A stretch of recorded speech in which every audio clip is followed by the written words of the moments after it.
Good evening, residents, staff, fellow commissioners, and guests for tonight. Welcome to the regular Planning Commission meeting of December 8, 2020. And we're going to have a moment of silence, and then we're going to do a Pledge of Allegiance. And due to COVID-19, which is starting on March 4th, 2020, Governor Newsom's proclaimed a state of emergency in California. And I believe as of today, this is maybe the second or the third time that we're called to stay at home. So,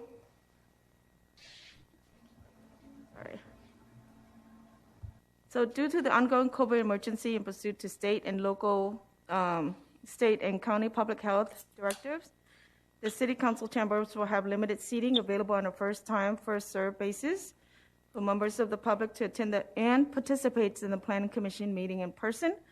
All persons attending the meetings are required to wear face masks, covering, and observe social distancing protocols. Members of the public may also watch Planning Commission meeting on the city website, and if you experience symptoms such as fever or chills, cough, shortness of breath, or difficult breathing, fatigue, or sore throat, the city requests that you participate in the meeting from home by watching the meeting live via the link set forth above. And also remote public participation in lieu of attending the meeting in person. Members of the public can submit public comments via email or address the Planning Commission by telephone using the method described above. So you can either do email them in before 4 p.m. of the meeting, or also we have telephone accessibility. And public comment in addressing the commission. Any person wishing to address the Planning Commission on any matter listed on the agenda or on any other matter within their jurisdiction is asked to complete a speaker card that is provided on the speaker podium and submit the card to a Planning Commission, a Planning Division staff member. Please identify the speaker and whether you are speaking on agenda item or non-agenda item. Requests to speak on non-agenda items will be heard during oral communications before the public hearing sections of the agenda. Oral communications are limited to 30 minutes. Generally, comments are limited to 5 minutes per speaker unless further time is granted by the chairperson. The chairperson may also, at his or her discretion, further limits the time of each speaker in order to accommodate a large number of speakers in order to ensure that the businesses of the Planning Commission is effectively conducted. I don't think we'll have a problem for tonight. Any testimony or comments regarding matters set for public hearing will be heard during the public hearing for that item. So please join me with a moment of silence, followed by Pledge of Allegiance, and then we're going to have a roll call. Give me one sec. So later on this evening, we will have public hearings. There are going to be 7 items. One of the items that I like to address is that it's going to affect the entire city of West Covina, which is citywide. And the proposed code amendments consist of certain amendments to the zoning section of the West Covina Municipal Code to modify standard for accessory dwelling units. The proposed code amendment is exempt from California Environmental Quality Act, CEQA. So basically, it's affecting everyone who lives in West Covina. Thank you. So please join me for a moment of silence. Due to the COVID, we have 280 deaths or so. So please join me to remember everyone, and please take care of yourself. Thank you.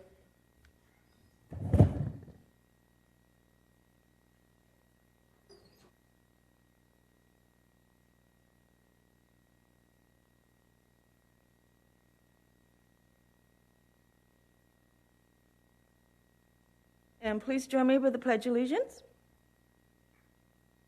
I pledge allegiance to the flag of the United States of America and to the republic which stands one nation under God, indivisible, with liberty and justice. Thank you.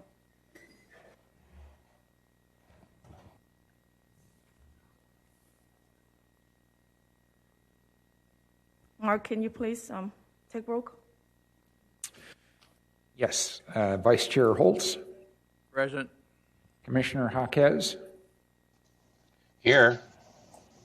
Commissioner Kennedy, Here. Commissioner Redholz, Here. and Chair Hing. Here.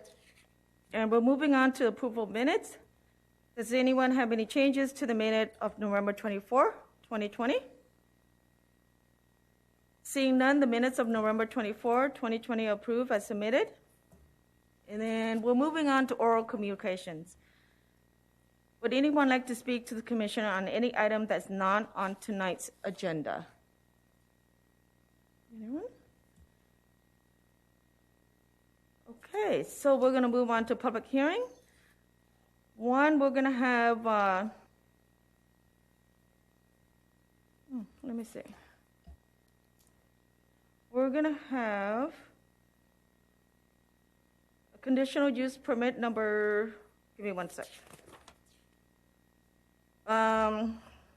It's 1208 South Holland Crest Drive. Are we putting this on hold or moving this item? It was continued to a date certain of today. So if there are any people present to address this item, it's best to take their public testimony. However, staff is recommending that this item be continued to a date uncertain because there were certain direction that the Planning Commission asked the applicant to do that was not done within the given time frame. Okay, thank you.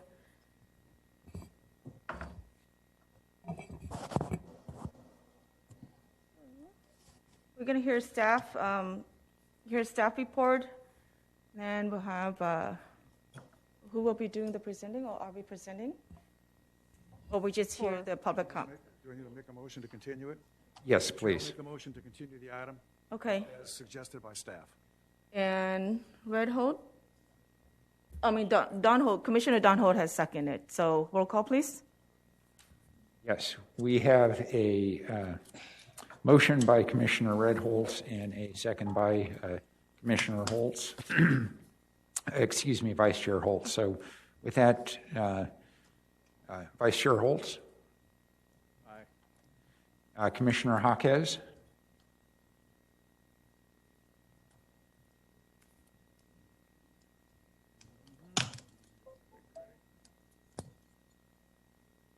Commissioner Jaquez?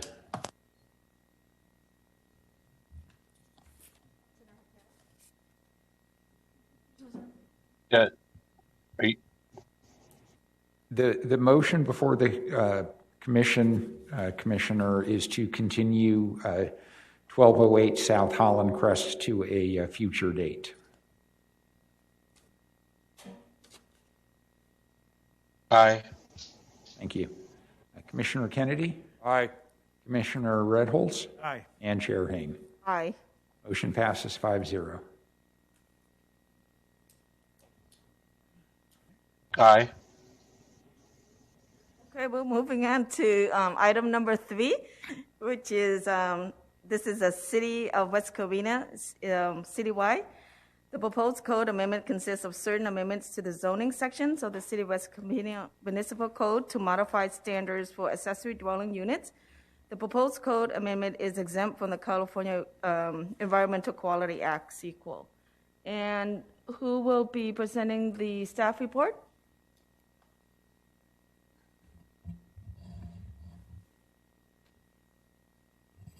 Chair, I will be presenting the staff report. Thank you, Joanne.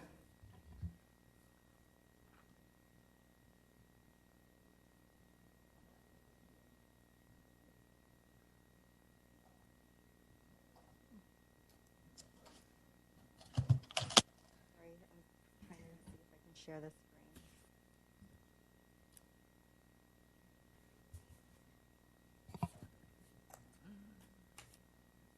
Okay.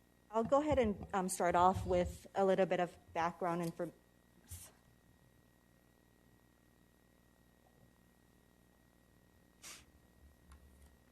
With a little bit of background information on this proposed code amendment.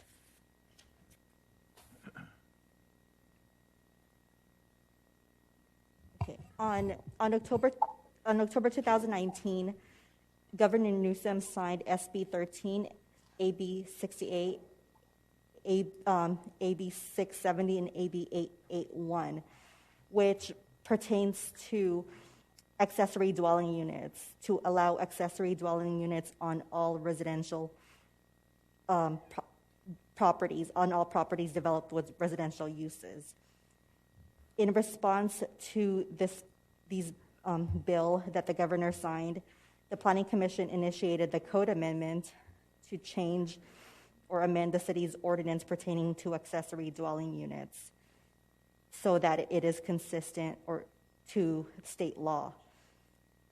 On December 17, 2019, the City Council adopted an urgency ordinance so that the city can gain control, some local control pertaining to accessory dwelling units. And the intent was to adopt the urgency ordinance and later on go back and revise the ordinance so that the city can make changes according to comments that were received from the state of California. Since then, after the urgency ordinance was adopted, staff did send a copy of the urgency ordinance to the state. However, the state was not reviewing ordinances from cities unless there were comments received from the public. And at that time, a few residents that were unhappy with the city's current ordinance contacted the state, and staff did speak to the State of California Community and Housing Development and received comments from them last month. And so these changes to the draft ordinance are based on comments received from the state pertaining to the city's existing ordinance. So on the screen right now is draft language on some of the changes that are being proposed. These changes are changes so that is going to be made so that it is consistent with state law. Namely, for this particular section, the state said that cities cannot limit the number of bedrooms for accessory dwelling units. So we are removing the 2-bedroom limit for accessory dwelling units. And also they stated that there are no limits on how much square foot or feet an ADU can be if you're converting existing floor area into an accessory dwelling unit. In addition, all properties are allowed to have at least one 800 square foot accessory dwelling unit on site. Another change, most notably, is regarding assigning separate addresses. Our current code states that accessory dwelling units are an accessory to the primary dwelling unit, and a separate address is not allowed for accessory dwelling units. So this is going to change so that we will allow a separate address to be assigned to accessory dwelling units. It's mainly so that the occupant of the accessory dwelling unit is able to receive mail, because it is allowed to be rented out by state law. But we are still not allowing them to have a separate utility meter or shared utility, and they have to share utilities with the primary use, since it is still accessory to the primary use. Some other proposed changes are, we are clarifying that ADUs are allowed on all properties developed with residential uses, and it's not just limited to residential zoning. So there are certain properties, like properties within the downtown plan area, that is not specifically zoned as residential, but does allow residential uses. So if it's developed with residential uses, then an ADU is allowed. And according to the state, the city cannot regulate the design of the ADU, which means that their current code pertaining to to the windows and doors being located at least 10 feet away from the property line, and the front door not being allowed to be located facing the street is not allowed. So that portion is going to be stricken out. And the state also said that we are not allowed to require properties with accessory dwelling units to have walls or fences. Another change is that lenders are no longer going to be required to sign covenants, just the property owner. And we are also clarifying that accessory dwelling units on the second story require an administrative use permit like other two-story additions in any property within the city. Also, ADUs are not subject to Americans with Disability Act requirements. With this, it is recommended the Planning Commission adopt resolution number 20-6063, recommending that the City Council approve the ordinance. If the Planning Commission has any questions, I will be happy to answer.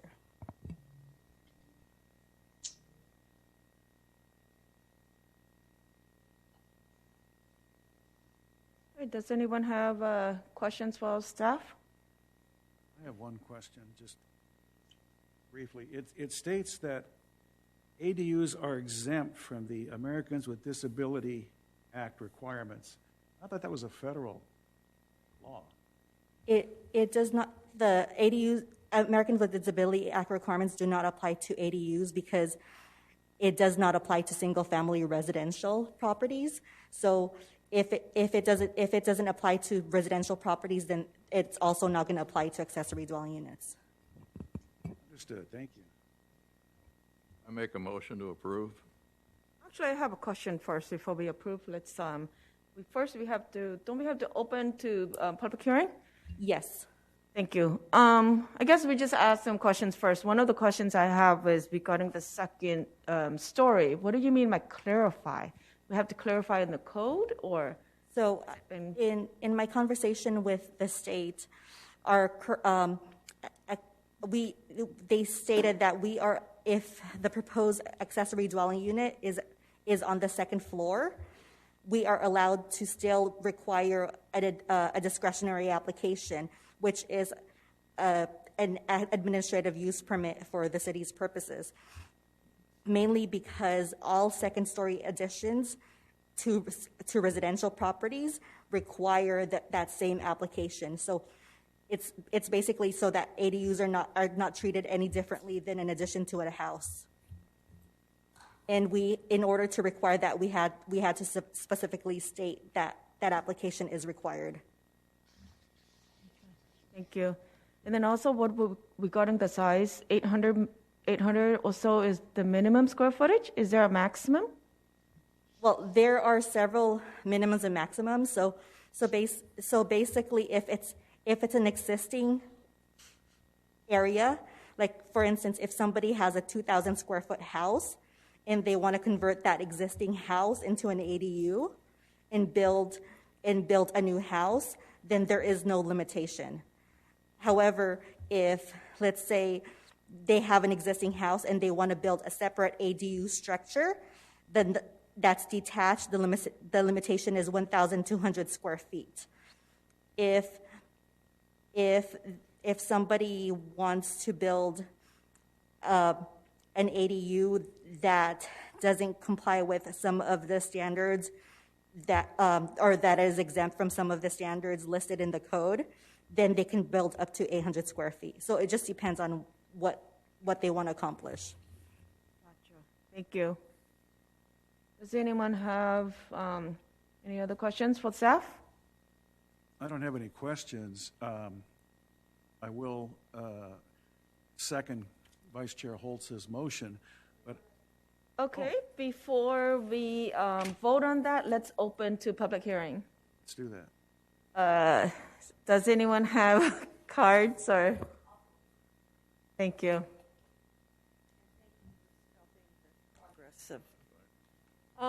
Question, clarification.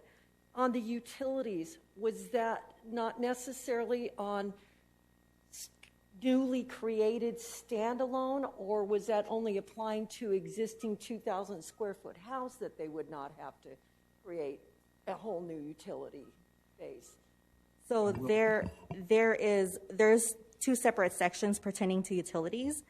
One section pertains to you're not allowed to have a separate utility connection. It has to be a part of the existing house. So whether it's standalone or whether it's yes. second story, it Yes. still has to be part of The existing house. And then there is also a separate section in the code that pertains to utility meters. So the city is not allowed to require somebody to create a new utility meter. Separate sections pertaining to utilities. One section pertains to you're not allowed to have a separate utility connection.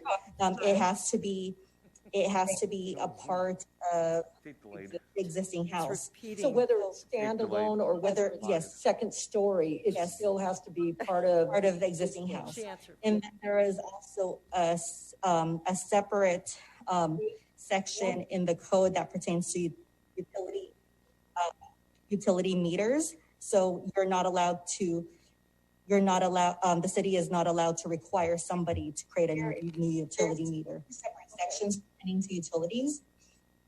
One section pertains to you're not allowed to have a separate utility connection. It has to be a part of the existing house. So whether it's standalone or whether it's Yes. second story, it Yes. still has to be part of The existing house. And then there is also a separate section in the code that pertains to utility meters. So the city is not allowed to require somebody to create a new utility meter. Separate sections pertaining to utilities. One section pertains to you're not allowed to have a separate utility connection. It has to be a part of the existing house. so whether it's standalone or whether it's Yes. second story.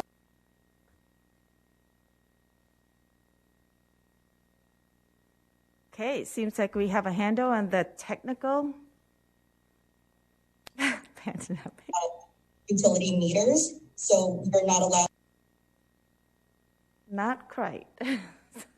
Almost there. I think in another word is that I don't think city can require someone who's developing ADUs to have a new meter. But if they want to, they could. Basically, the extra cost, I believe that's what it is. Actually, if I may, Chair, they are not allowed to have separate meters. Oh, they're not They allowed are to have. not allowed. That is correct. Under the ordinance, they are accessory to the main house, and they may not have separate meters. Now, is this state code or is this West Covina? This is our municipal code. Okay, all right. Any particular reason why we would have that in there? The idea is that they are accessory to the dwelling unit, and they are not separate dwelling units. Okay. But then they're allowed to, we're not allowed to permit, hold on. So earlier, we were talking about giving them their address and not allowing them to have an address, but the state came back and said that we must give them the second address if they want it. Actually, the state said we could not allow separate addresses. We talked about it at a staff level, and it's just not practical if I'm renting to somebody that I get their mail and have to go through their mail and then give it to my tenant. So we have flexibility on that. So from a pragmatic standpoint, it does make sense that separate houses or separate units have separate addresses, but we still want to keep the intent that they are accessory to the main house. Gotcha. So our local code will prohibit separate meters. Is there an advantage or disadvantage of having separate meter? We think it's a significant advantage to having everybody under one meter because that gives some incentive to the main house to monitor what's happening in their accessory dwelling unit. So Right next door. I understand. The commission is free to make changes, but staff's recommendation is that they not be metered separately. Gotcha. Thank you. And I'm sorry, earlier with the technical issues, do you want to finish your, Angie?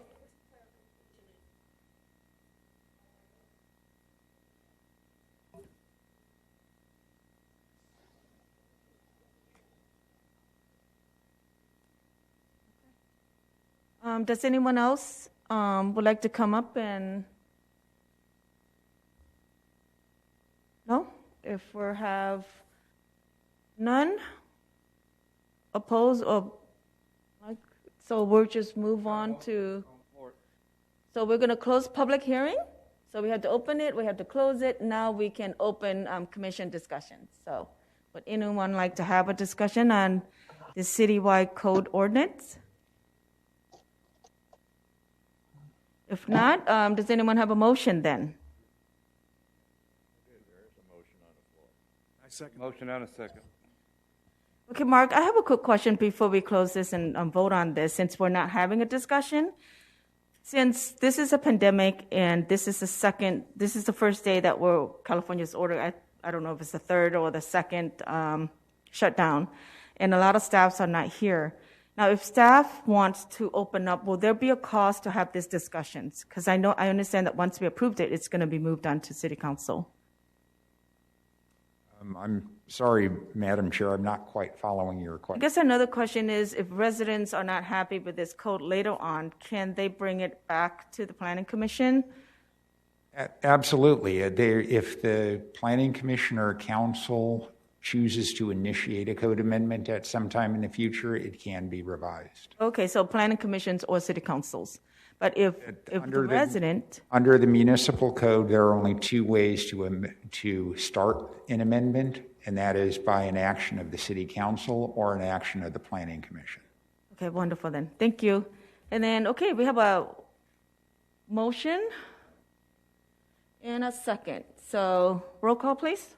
Yes, we have a motion to approve Code Amendment 1906. The motion is by Vice Chair Holtz and second by Commissioner Redholz. Vice Chair Holtz? Aye. Commissioner Jaquez? Aye. Commissioner Kennedy? No. Commissioner Redholz? No. And Chair Hing. Aye. Motion passes 3-2. We're moving on to item number 4, which is on 1128 South California Avenue. The applicant is requesting a conditional use permit to allow the use of rooming house within an existing residential single-family home. Who will be presenting? Assistant Planner Camelia Martinez will be presenting this item. Thank you, Camille.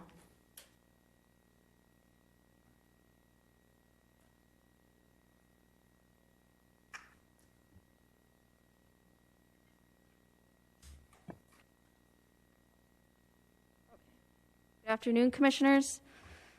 Item number 4 is CUP 20-03 for a rooming house within an existing single-family residence. So for this CUP, the location is 1128 South California Avenue. The applicant is James Lee for the International Theological Seminary. It is zoned single-family residential, and the lot size for this property is 8,204 square feet. Some background on this. The applicant, the same theological, International Theological Seminary, was granted a conditional use permit in 1903, back of April of 2019. to allow the use of their theological school at 540 East Vine Avenue. The applicant now wishes to use the subject property of California to provide housing for its students, which is why they are now asking for a conditional use permit from a rooming house for the existing 1,962 square foot two-story home. So the West Covina Municipal Code defines rooming house as a residence or dwelling other than a hotel, motel, or rest home, where then either 3 or more rooms are rented or housing is provided to 3 or more individuals under 3 or more separate written or oral rental agreements, lodger agreements, leases, or subleases, or a combination thereof, regardless of whether the owner, agent, or rental manager resides within the residence. So the business, or we call it business operations, but this rooming house operations will be having approximately 8 to 10 students when the school year is in session. The majority of the students will be going back to their normal residence during breaks and the summer. And anticipated 5 students would stay out of the 8 to 10. A condition of approval has been added in the resolution, requiring all residents to be students or employees of the International Theological Seminary, and no short-term rentals, which is less than 31 days, will be allowed. So for this address, or for this CUP, the existing residence is a 2-story home with a wraparound porch. The first floor has a 2-car garage, a family room, a kitchen, a powder room, a dining area, and a living room. The second floor has 3 bedrooms, 2 baths, an office, and a storage area. No additional construction is being added as part of this conditional use permit. Parking. The students will be living within the home and will basically be traveling to the school by carpooling, walking, or biking, as the school is half a mile away from this residence. Therefore, the parking demand for the residential area will not be affected. The existing home has a 2-car garage, and it also has 3 available parking spaces in the driveway, totaling up to potentially 5 parking spaces should they need it. Staff recommendation is for the Planning Commission to approve Conditional Use Permit 20-03 with the resolution. If you have any questions regarding the project, I can answer it, and the applicant is also here to answer any questions as well. Thank you. Does anyone have questions for our staff currently? I have a question. Go ahead. They're applying for a CUP. Does the CUP have a sunset date, or is it just? It does not. It's not, okay. And on the idea that we don't want a short-term rentals, which we don't allow anyway. Correct. In the city, other than somebody, a neighbor complaining, how do we control that? So in the conditions of approval, there are, for instance, if you pick a category of noise, there are categories that they would be agreeing to as part of the adoption of this conditional use permit. So it would be a violation of their CUP at Correct. that point, okay. And when instruction, when the school is not in session, let's say, what happens to the rooming house at that point? They just stay empty? That would have to be a question to ask the applicant. I'm sorry, if I may, according to the business operation plan, there are most of the students will go back to their hometown.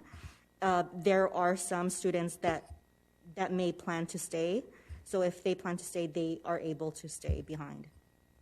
And if there are empty rooms from those students that choose to go back home, then those rooms could be rented out?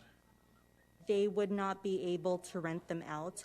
the only people that can live there are students, based on the condition of approval are students and also employees of the school. Thank you. Thank you. Does anyone else has any questions? If not, we'll open up to public hearing. And would the candidate likes to come up? Is the candidate here? What, Candidate? I mean the applicants. I'm sorry.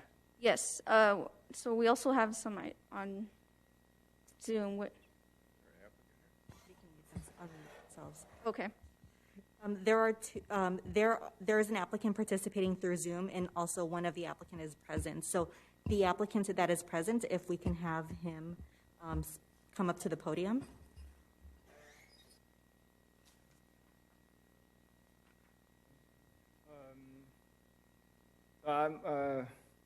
I'm not the applicant, but I'm the representative for the school. I'm the vice president for operation and finance for the school. So last year, What is your name, sir? my name is Paul. So last year, the city of West Covina approved a conditional use permit for us to operate using the church address is 540 East Vine Avenue. So this school was founded in 1982, a graduate school to train the pastors worldwide. So we have most of the students from Africa and from Asia. So as the staff report indicates, during the school is in session, they will stay in the rooming house. This is the first one, and there will be the second one. So the house itself, as the address is 1120A, which is about, I would say, half a mile from the school address, which allowed them to use the bicycle or just by walking to the school. So really, there's no demand for parking. Currently, on this specific address, there are only 2 cars. And on this address, we use as the women's dorm. Currently, we have only 4 students. We would expect more students, but as we are all aware, the pandemic situation affects our enrollment because the consul general in their countries wouldn't issue any visa. But I can assure you, they've been living there for some time, and they maintain very good relationship with the neighborhood. And the students, they are already well-established leaders in their home countries. So they are spiritually mature, and they also keep very good ethic in all kinds of manners. So if you have any questions, I can answer. And the applicant, our seminar president, is also on Zoom, and he is available to answer any questions. Okay. Yes, sir. Where is the school? You say it's a half a mile. Where is it? The school is at 540 East Vine Avenue at the cross street of Glendora and Vine. Is it a commercial building or? It's a church. It's a church building. I think the church was the very first church in the city of West Covina. But, they had a long history, and they had maybe in the very peak time, they had about 1,000 or 2,000 church members. So as the church attendance diminished, the presbytery of St. Gabriel trying to find a way to work with the seminary. So this it's a big property. Okay. So this property can be utilized to develop to serve the community well. And I also want to report to you, just recently, when the pandemic started, we also started a food pantry on that property.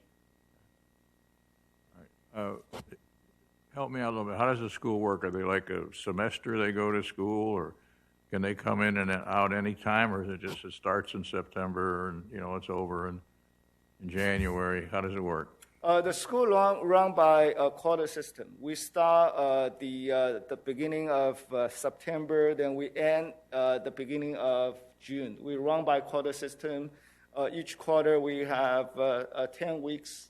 So we have about 1.5 months break during the Thanksgiving and Christmas. But then we'll have 2 quarters, winter quarter and the spring quarter. Those 2 quarters are only a week apart. What's the total length? Total length is about 30 weeks. 30 weeks? Yeah, 30 weeks. But sometimes we do have summer intensive classes. So before we moving to El Monte, West Covina, we were at the city of El Monte. We used this 3-story as a mixed-use building. So as I recall, because I've been with this school for like 20 years, we always have students in the building because even during the summertime, the air ticket is too expensive.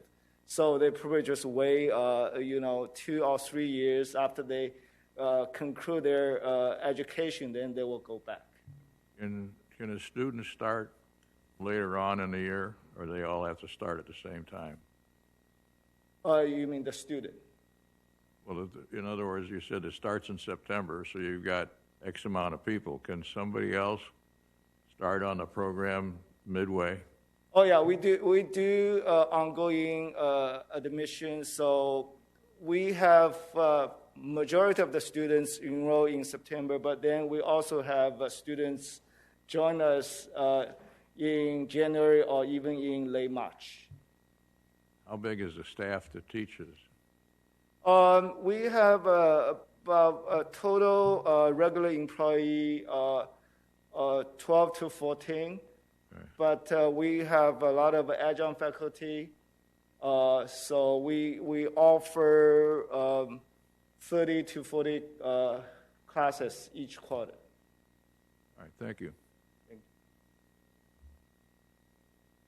Go ahead. Are there students, are they living there now? Oh, yeah. Are they living there? Yes. Okay.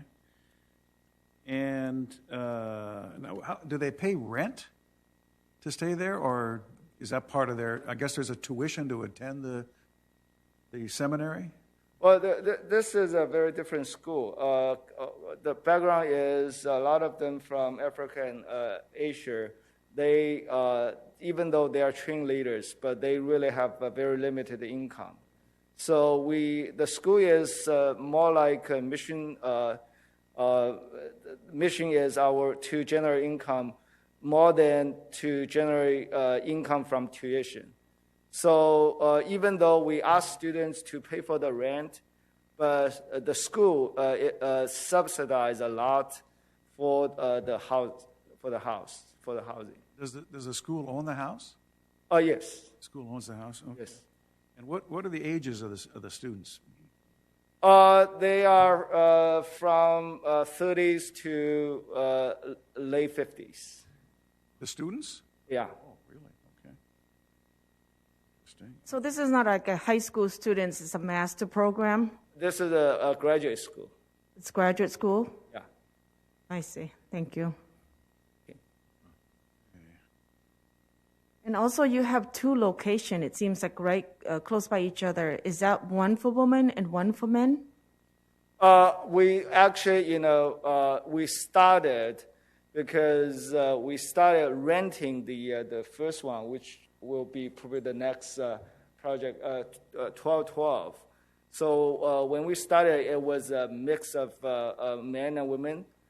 But then we realized because they're far away, they have cultural issues and they have maybe a lot of issues we did not expect. So we started this September upon successfully purchased 2 houses finally. So we separate we designated one for men, one for women. This one is for women.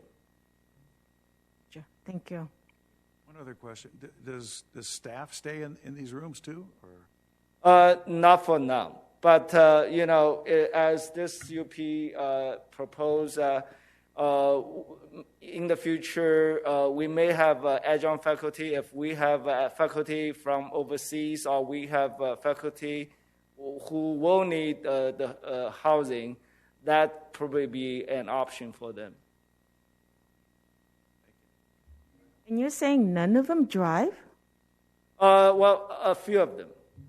So currently at the 1128, 2 students drive, and at the other house, 1 student drives. But we really did not expect them to drive because, as I mentioned, we subsidize a lot for their housing. And as we are aware, driving in California, monthly will cost them some money. But, apparently there is a demand because if they do, as a Christian leader, they attend the local church services. And, if it's not for pandemic, then the church will ask them to either teach Sunday school or lead a worship, which will require them to drive. But as I recall, from many years, really not many students own a car.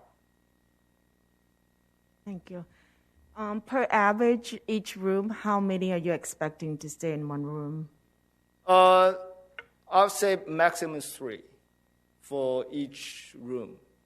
The size of the room is different. As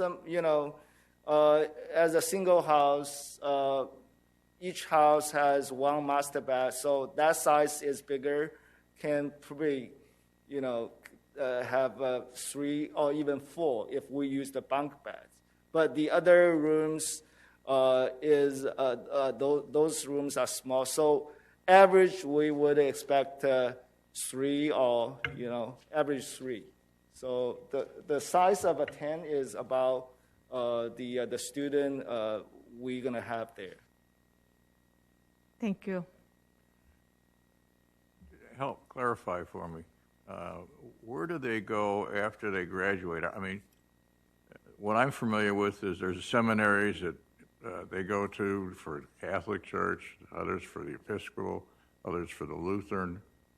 Where do they go back to? And are they missionaries? They will go back, mostly go back to their home countries. Because before, the age, they're 30s, from 30s to 50s, which means before they come to the States, they already have their ministry or position in their home countries. Where do they go? I know they go back to their home country, but where do they go into to start teaching? I mean, what? They either teach. Some of them might teach at the seminary or Christian school at their home countries, or some will serve in their local churches, or they start a nonprofit organization to help those very needy community in their countries. So it's not one location that they go, or one organization they go back to. No, it's we are Protestant, so we are a little different from the Catholic mission sending. Yeah. Thank you.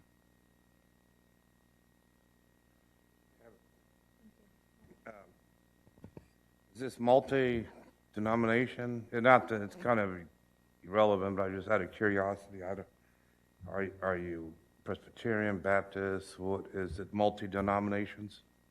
We are.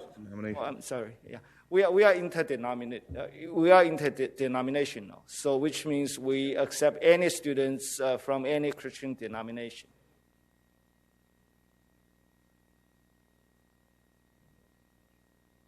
Thank you. Okay, thank you.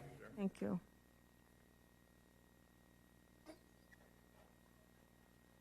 Now, we're going to open up to public hearing. If anyone else has no questions, okay, so we'll open to public hearing. And I have one card, and it's Shirley Buchanan.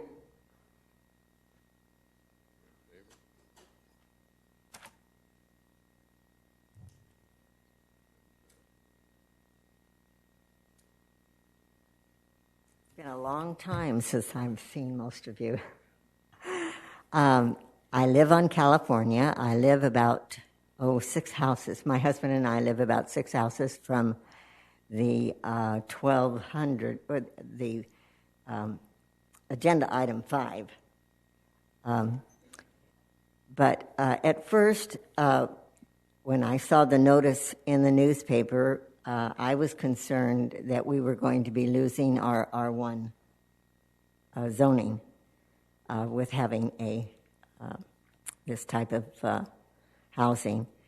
So I talked to my neighbors, and they, said, well, we need to find out about this. And so I did call Joanne, and I talked with her about it. And then I did call the church, or rather the seminary, and spoke with one of the board members, and he assured me that we were not losing our R1 status. But then our neighbors began to realize that they did have had people living in both of the homes for about a year. I think the 2 houses sold about a year ago. They're very well maintained. The people that have been living there have been just good neighbors, and we thought that they owned the property, and it wasn't until just recently.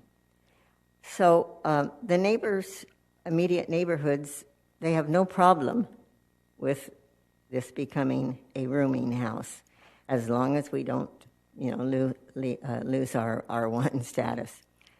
But they do have some questions. Now, when I spoke with the board member at the seminary, he did tell me that the ages would be people, in their 40s, 50s, 60s, and that they would be returning to their own country. And he said the majority of the people, of the students that will be coming, are from Korea. But I think some of the students now are from Africa. A lot of them from Africa. The question that has surfaced with the neighbors recently is, what type of a document are they coming to this country with? Are they coming with a visa, a short-term visa? We had a little hard time understanding when the semester ends, maybe the first year, when they go back home, it appears that a visa would help them more to get back here. But that may not have any, critical on the neighborhood as far as that's concerned. I would like to know how long the program is for each individual. If this is a graduate program, is it just for a year and then a new group of people come? I need to put my glasses back on. The degree program.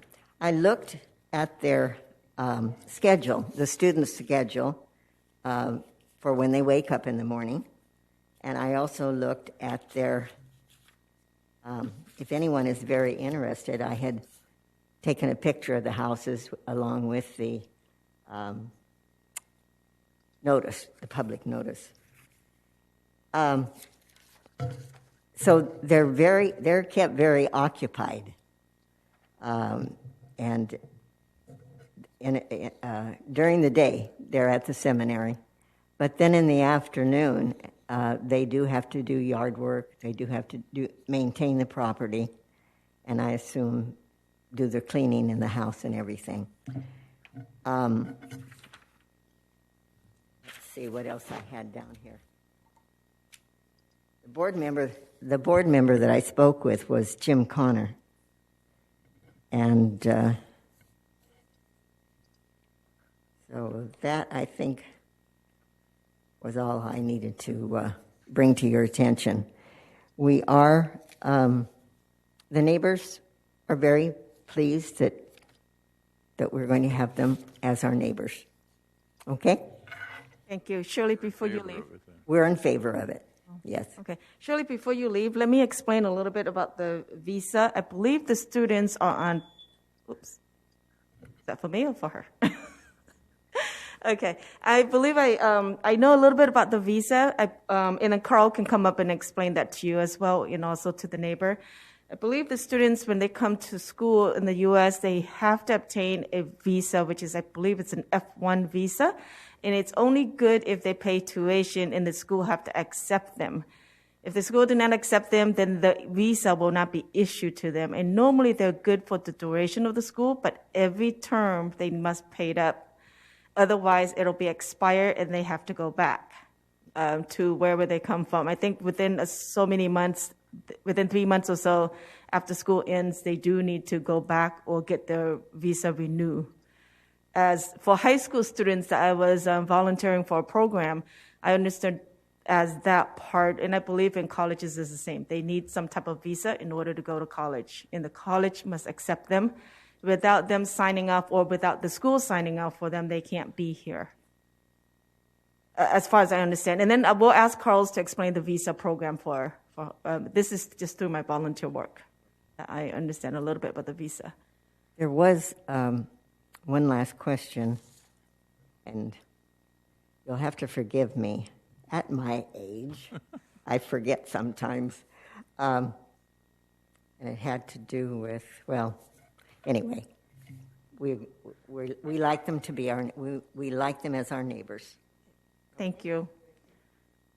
Carl, would you like to come up and explain to the neighbors regarding the visa? Thank you for supporting the application and the visa. We run 4 programs, 3 master program and 1 doctoral program. So for the master program, we have a Master of Arts in Theological Studies, which is a 2-year program, Master of Divinity program, a 3-year program, and the Master of Theology is a 2-year program. And doctoral ministry, usually it's about 2-year program. But for the Master of Theology and Doctor of Ministry program, those are a little higher. One is a higher academic teaching degree. So that will require the student to write the thesis. That might give them a little more time to write the thesis because they got to do the research. And the Doctor of Ministry will also require them to write a dissertation. Now, talking about the visa, all students come with F1 visa, which is for student. So once the visa is issued, now I've been in this field for many years, so just give you a little background. Before 911, the Department of, we did not even have a Department of Homeland Security. Homeland Security was after 911. So they really, after 911, they felt they had no control because it happened because some students came using a tourist visa, attending a flight school, end up cause 911. So ever since then, we have had, we call the system called the service, SEVRS, which was on headline back in maybe in March or April when Trump administration wanted to make some changes. So once the student is here, as long as the student maintain the status, which we have full control, because as long as the student is here, we monitor their academic studies, and we want to make sure they take full-time classes. So to answer the question, usually they will be here for 2 to 3 years, or sometimes to 4 years, the maximum. And then the visa, the F1 visa, is issued by the Homeland Security? The visa actually is issued by the Consul General under State Department. But once they are here, as long as they attend the school, the visa is good. But if they want to go back to their home country during their summer break, nowadays under current administration, I actually oftentimes suggest them not to travel until they complete their study, because there is chance for them to lose the entry to the States. Oh, Yeah. okay. Thank you. Okay. Okay. This is James Lee. May I speak just briefly? Yes, go ahead. I'm the president of. Can you hear me? Okay. Yes, we can hear you. Okay. Well, thank you. Well, we are very grateful to the city for this opportunity to consider our application for CUP for our student housing.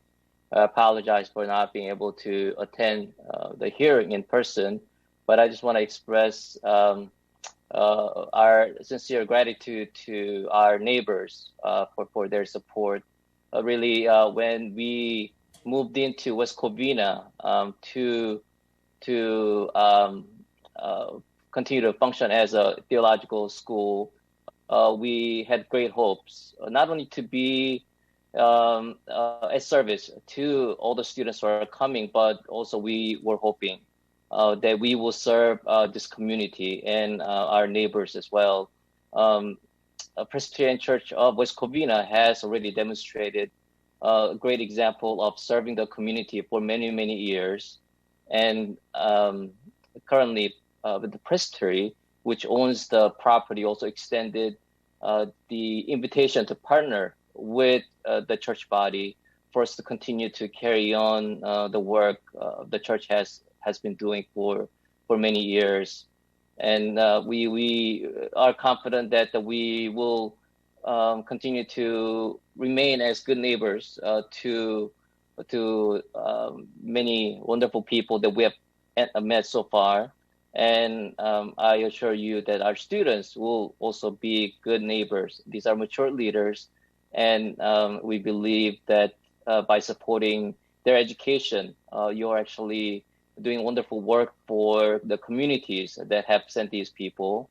But also we have the plans to serve our communities. I think that food pantry program is a good example of our desire to serve the community. And I think we also had a event hosted by the middle school, which is our neighbor.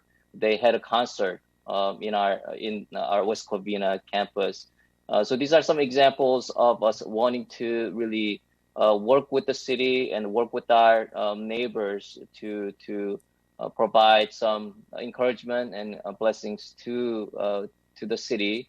And if you have any concerns, you're more than welcome to reach out to me or to our board members. It looks like you already have met Jim Connor, who is the board chair.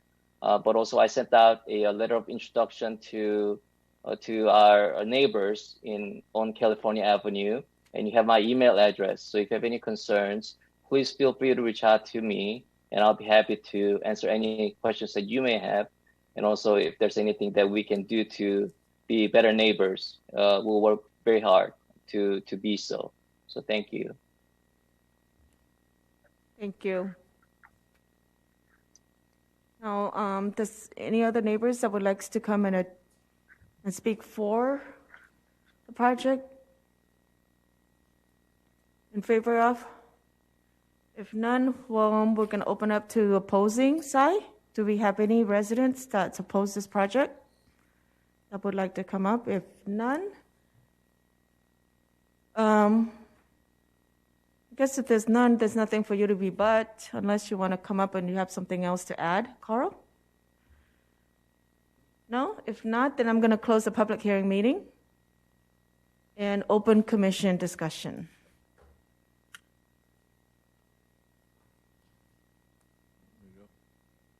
Go ahead. I'm sorry. I want to thank you, number one, for coming forward and letting us know that you're doing this. We probably wouldn't even know it was going on. So coming forward and giving us the information, I'm very impressed what you're going to do, and I wish you a lot of luck. Anyone else like to add?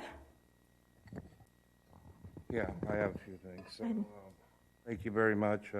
They came before us last year with the CUP, and all the issue I had was already answered, that, there's downtime.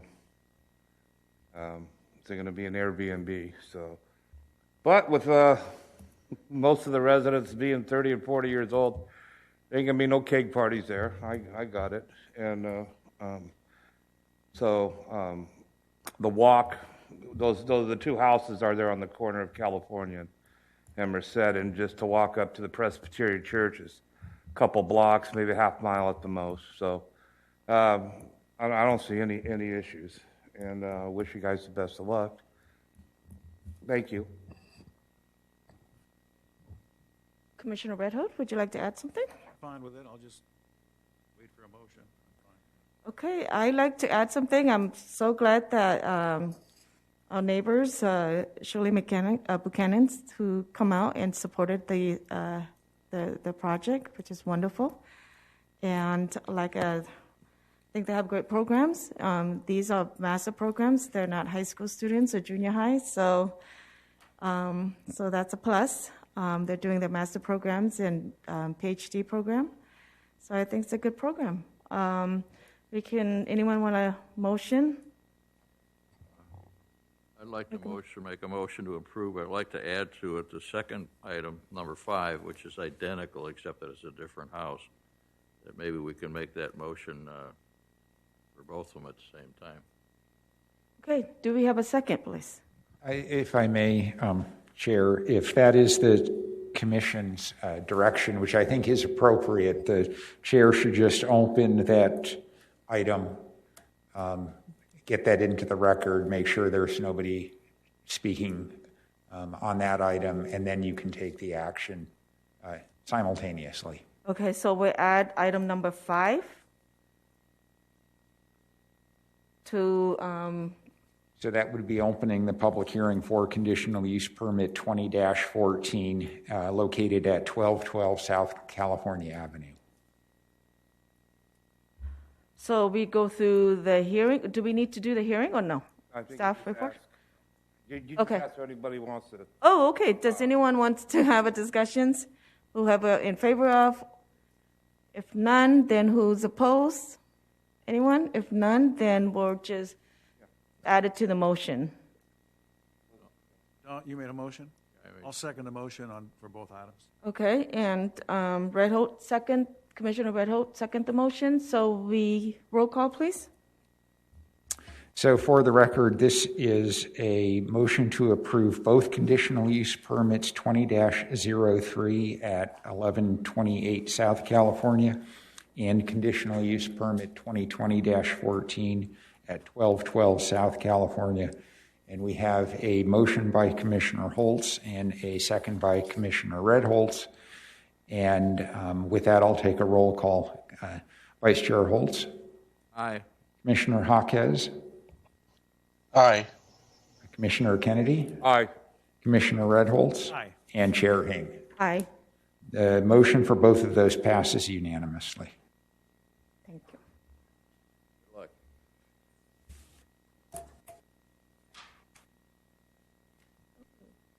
Okay, the next item, we're going to be having a conditional use permit and subcommittee for design review.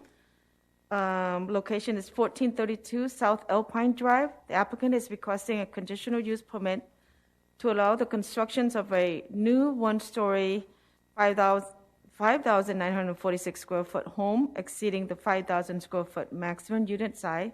The applicant is also proposing an attached verandas to the rear of with a viewing deck on top.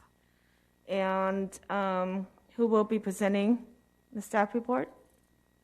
Joanne or? Camelia Martinez will be presenting the staff report for this item as well. Thank you.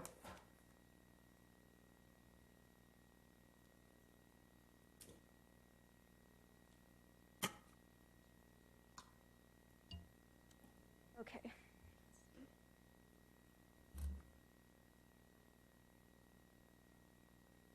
Okay, so for item number 6, we have a new single-story house exceeding the maximum unit size, which is why it requires a conditional use permit. It is zoned single-family residential. The lot size is 19,840 square feet, which is approximately 0.46 acres. Not only does it require a conditional use permit, it also requires a subcommittee for design review because the proposal is visible from the public right-of-way. It is currently surrounded by, on all 4 sides, single-family residential, and it's within Area District 4.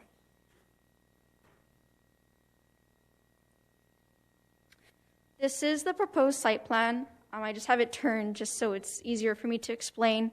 Right here we have South Alpine Drive with the red border of the site. Then coming in the gray is the driveway going in with the arrow and the walkway. Then we have the landscaping here in green. A 3-car garage of 1,260 square feet. A single-story residence of 4,198 square feet in purple. Then we have the little red portico, I believe that's how it's pronounced, porch area.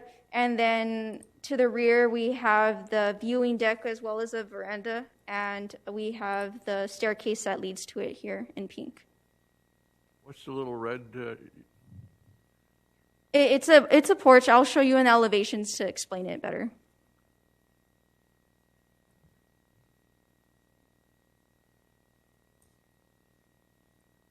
So in yellow, we have here is the 3-car garage. Then we have the 5 bedrooms in purple. Then we have 4 bathrooms. And then this light blue bathroom right here in the corner is a pool bathroom with the exterior access only. And in green, we have an office. And then also the veranda in the back, it just highlighted so it's easier to see on the floor plan. We have the main entrance with this red arrow here at the bottom, and then a secondary entrance leading into the office in the green square. The office provides exterior access in the front of the house to and from the front courtyard area that may give the appearance of the house having 2 front entries. A condition of approval has been added to the resolution requiring the courtyard to be completely enclosed with the 3-foot tall wall, the removal of any gates and exterior access to the courtyard, and the exterior office door to be limited to a French door or a patio door that is only lockable from the interior and cannot be opened with the key. As an alternative, the Planning Commission may also require that the proposed exterior office doors be revised or changed to windows, should you wish. So here we have the front elevation, which is where you can see with this stone is the portico. And the roof heights range between 16 feet to 23 feet. It is still a single-story residence. The proposed home will feature large exterior windows, a stone tile for the front portico, and the Eldorado stone veneer, which you can see better in their renderings coming up. So here we have the side elevation facing the south. and the other side elevation facing the north. I have here highlighted in yellow the viewing deck platform, just so it pops out and you can see it clearly on the elevations. The proposed rear large windows won't have any privacy impacts to the surrounding neighbors because it overlooks the street down the hill, because it is on top of a hillside. Here is the rendering. This rendering is also proposed here, if you'd like to take a look at it as an example.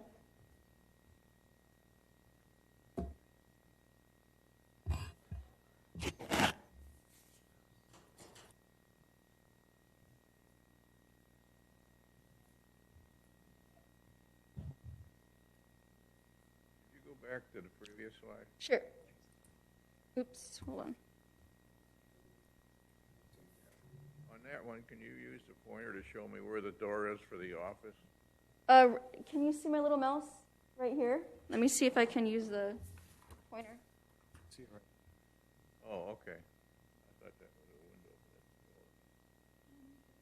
Okay, thank you. Okay.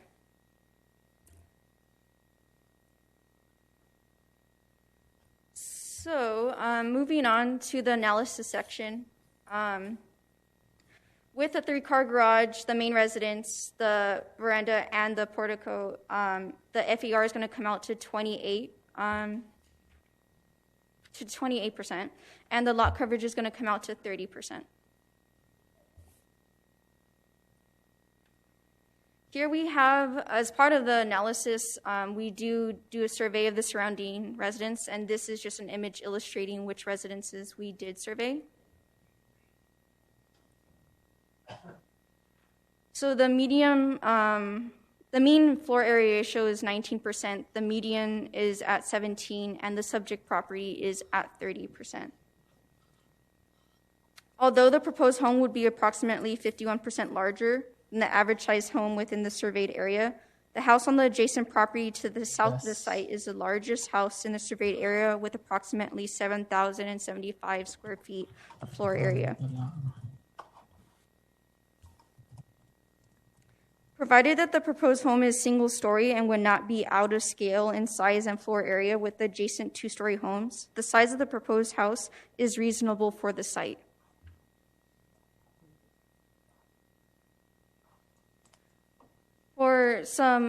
We did mail out public hearing notices, and we received 2 comments from those. One letter in support, and 1 letter recommending denial. I believe you should have it in front of you, or copies of it.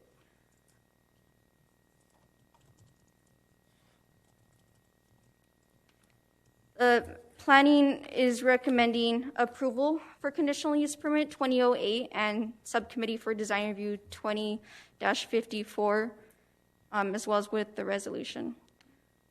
The applicant is here to ask, the homeowner is here to answer any questions, and so am I, should you have any.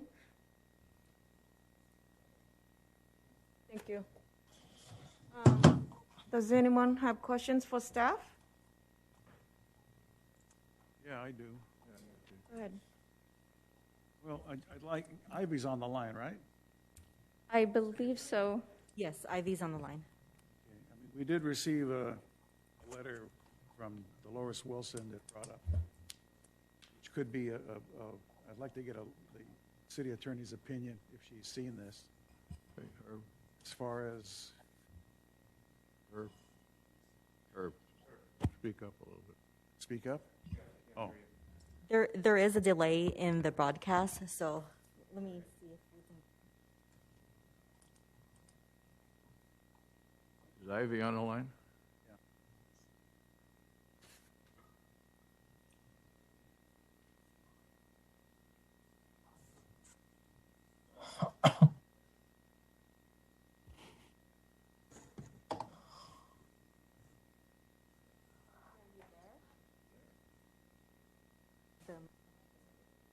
Oh, it is? Yeah. Oh. Well, she said we're having problems hearing her. she on? She says she's on the phone.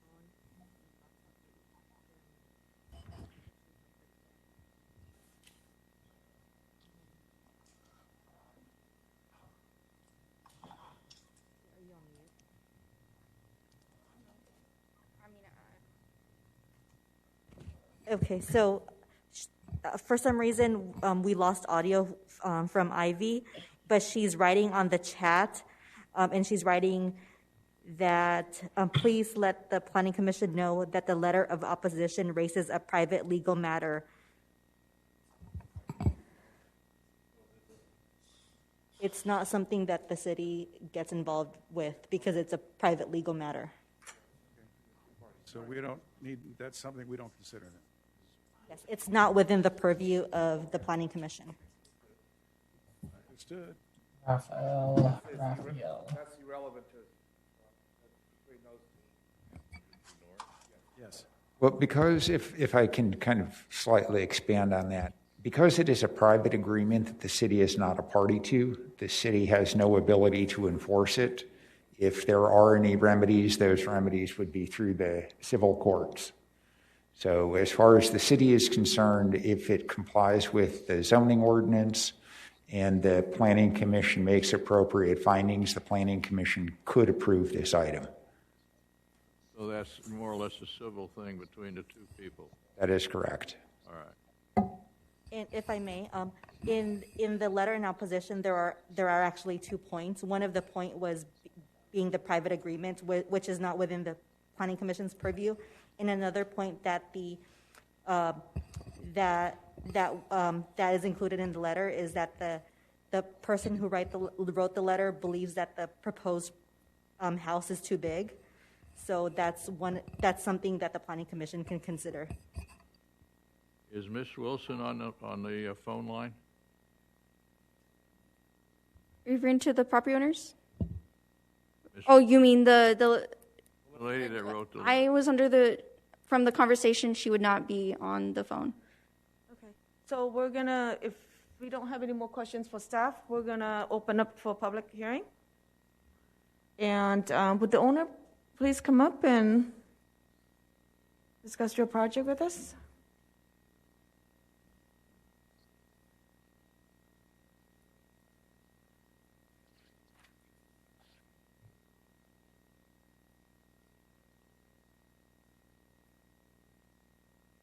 Hi, good evening.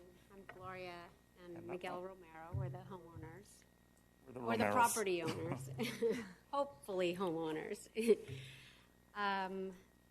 We have been residents of West Covina for about 25 years. We have 3 children. We hope for this to be our dream home, forever home. Our kids are very excited about it. And, we've done our homework, and we feel like everything should be in order, and we're happy to answer any questions. Are you people working on the house to the left, remodeling it? No, we're not. Because you look familiar to me. I know Actually, that Robert Potter that lives there. property was divided. Yeah. And we took the lot, and somebody purchased the house. You look familiar. I thought you were working on that other house.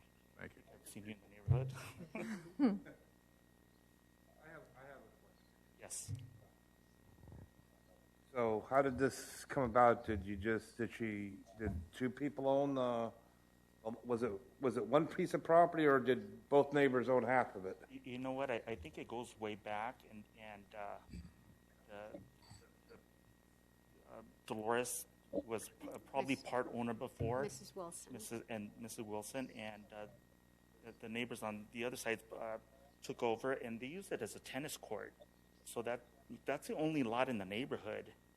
And he recently died about a year and a half ago, maybe 2. And so they sold the property, and it was one owner, but they divided it. And 2 separate properties. 2 separate properties. They wanted to sell our property and the house next door together, but they decided to separate the two. We bought the lot, and somebody else purchased the house.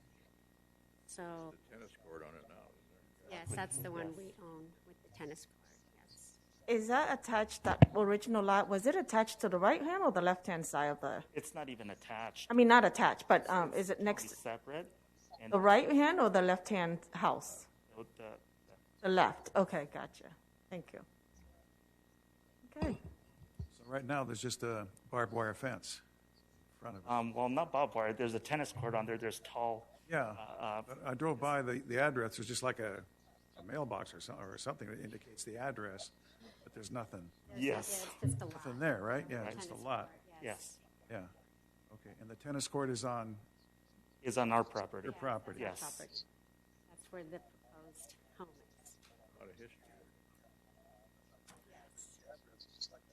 Talk to me. Oh, sorry. People don't move out of the neighborhood. All the neighbors have been there Yeah. for a We're long time. definitely the newbies. I'm having a little issue with the separate door for the office. Can you explain what that's all about? You know, we thought it would be nice to have a little the office space and just have a little courtyard there to maybe have a chair to go outside and you know, drink some coffee or just hang out on the outside. And that was the reason to put those doors there. That's on the front elevation, right? I mean, Right. It looks like it's like two entrances to the. Well, I mean, there's a courtyard that separates it and a little side gate that you can come in and out of if you choose to. But yeah, it's Are you going to run a business out of that house? No. my wife. No, I'm a chiropractor, but no, I won't be running my business out of there. There's a little wall there. yeah, there's a little Yeah. courtyard. The office is Right, next door. The main entrance is right. right. In the portico. Still thinking about it.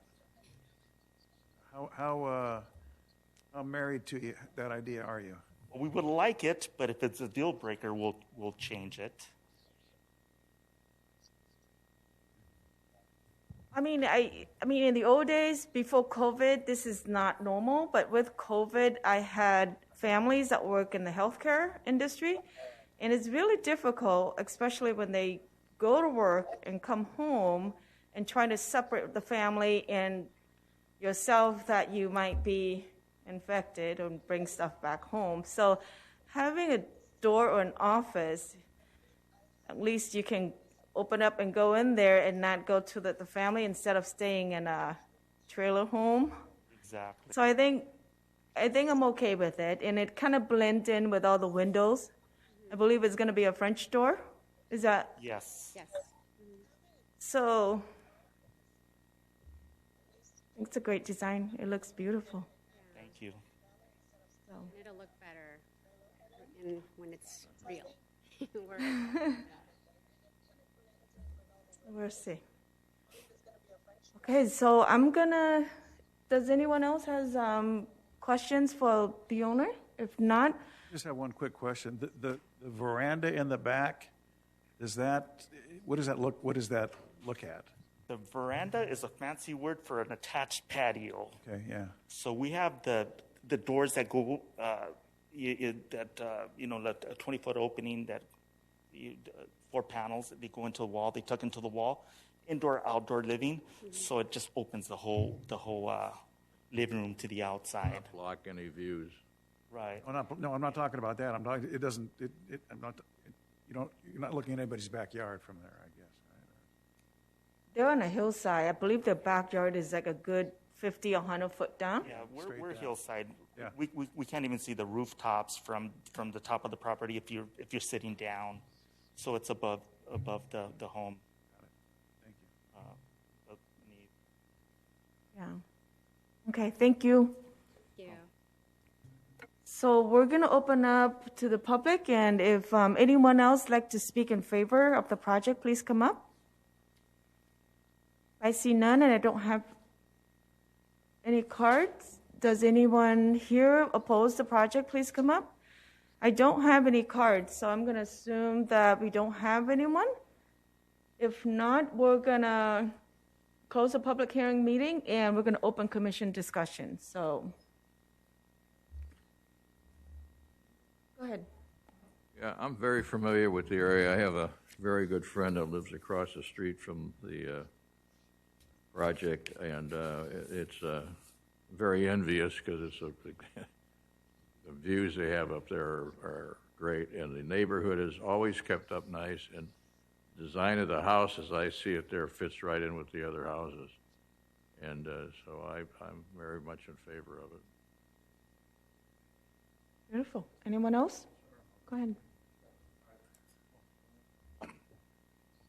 I think it's a very nice house. I have that same friend across the street. And I want to, even with this legal document here, I think you're in compliance. I don't see much of an issue. And I wish you the best of luck.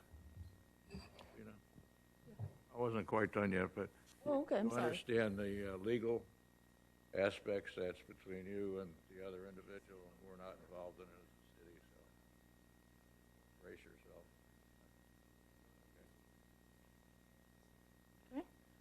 All right, well, it's a beautiful home. I'm sure it will be a big improvement as to what is there now. And needless to say that Alpine Avenue, the homes are gorgeous. And I have the same friend across the street. And, I love the design. And I think you'll be fine there. And I don't have any issues with it at all. I agreed with, oh, go ahead. Go ahead. No, I didn't know you, I was just going to make a motion. No, I just wanted to add that I agreed with my fellow commissioners. It's beautiful. It's a modern home. It fit right into the community over there on that street. A variety of different type of home over there. So a little Italian, a little modern, a little colonial. So it's beautiful. So good luck with everything. And anyone else likes to make a motion? Make a motion to approve. We have one motion. Anyone else? Second. I'll second. Commissioner Kennedy, second. I'm sorry. Do you have a question or? I just did want to clarify that as conditioned, they will have to make some alterations to their site plan because our condition of approval states that they would have to remove any gates or exterior access, like they have a little small gate right there. And then also that it would be limited to a French door or patio door that's only lockable from the interior and cannot be opened with the key. If you're okay with that condition, then, but if you want to make any alterations to it or changes. Anyone? Okay with the commission or conditions, or you're okay with the existing plan right now? Okay with the existing plan or okay with the condition? What's the condition we're talking? Which one is it then? That's a good question.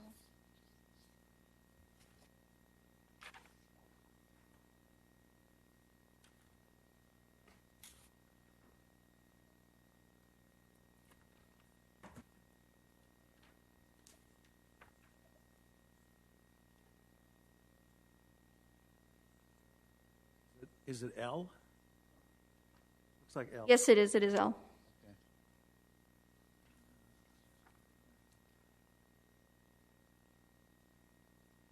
But if we are okay with the existing condition that they have right now, we can also approve it as is?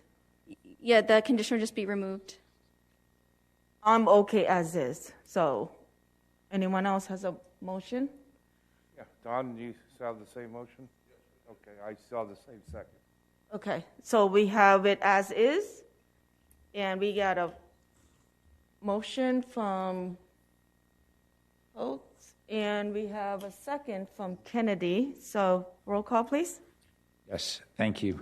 This is a motion to approve conditional use permit 20-08. Vice Chair Holtz. Aye. Commissioner Jaquez. Aye. Commissioner Kennedy. Aye. Commissioner Redholz. Aye. And Chair Hing. Aye. Motion passes 5-0.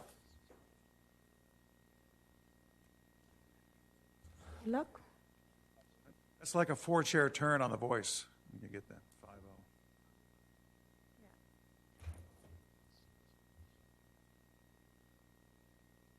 5-0. Okay, well, moving on to item number 6, which is the Jollibee on 147 North Barranca. The applicant is requesting a precise plan and conditional use permit to allow the construction of a new 2,925 square foot restaurant with a drive-through. The administrative use permit is required for outdoor seating. And who will be presenting? Chair, I will be presenting the staff report. Thank you, Joanne. Good evening again, Chair and members of the Planning Commission. To go into a little bit more context regarding the application and project itself, the project site is located within the southeast side of the Eastland Center, just west of Barranca Street, and north of East Garvey Avenue North. The area that the project site is located in is called the Curb, and it's comprised with 3 restaurant buildings that were approved by the City Council in 2003. The application is for a precise plan for the site development and architecture of the project. The conditional use permit is for the drive-through, and the administrative use permit is for the outdoor dining. The project will demolish the existing Korean barbecue restaurant, which is right along this area right here, where I'm pointing the arrow at on the projector. The proposed new restaurant will be operating from 7 a.m. to 10 p.m., and they will have 10 to 12 employees at any given time. I'll go ahead and go over the site plan. The proposed restaurant is 2,925 square feet, and the location of the proposed restaurant on the site plan is highlighted in blue. It complies with all setback requirements, providing a 30-foot setback along the property line adjacent to Barranca Street, and a 38-foot setback along the property line adjacent to East Garvey Avenue North. The project also involves 2 outdoor dining area that's highlighted in light blue. One outdoor dining area is attached to the building, and it's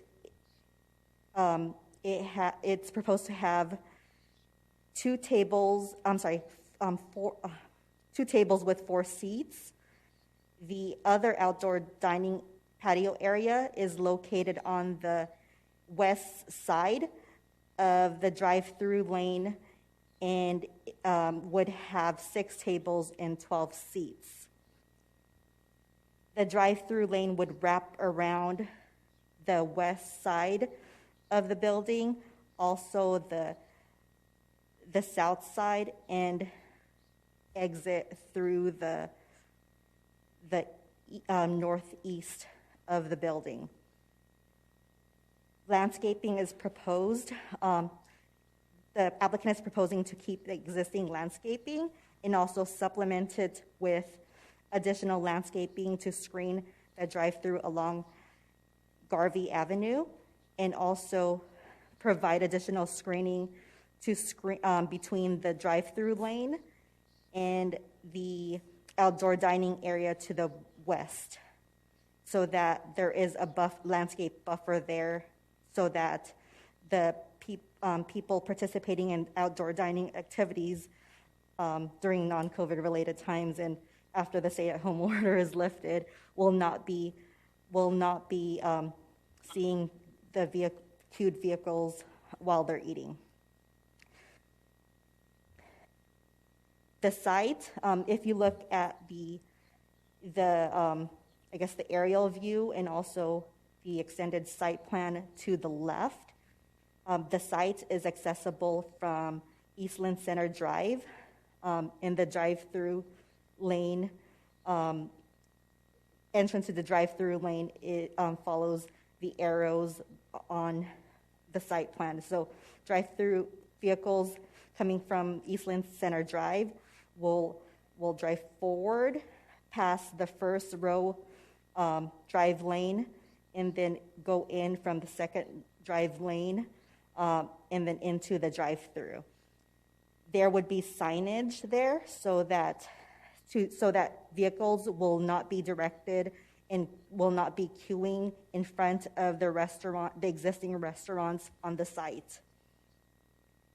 A traffic and drive-through queuing analysis was prepared, and according to the queuing and drive-through analysis, and according to the site plan, the vehicle queue from the order and pickup lane will have space for 9 cars. And according to the drive-through queuing analysis, that there may be some queuing spill outside the drive-through lane during peak hours.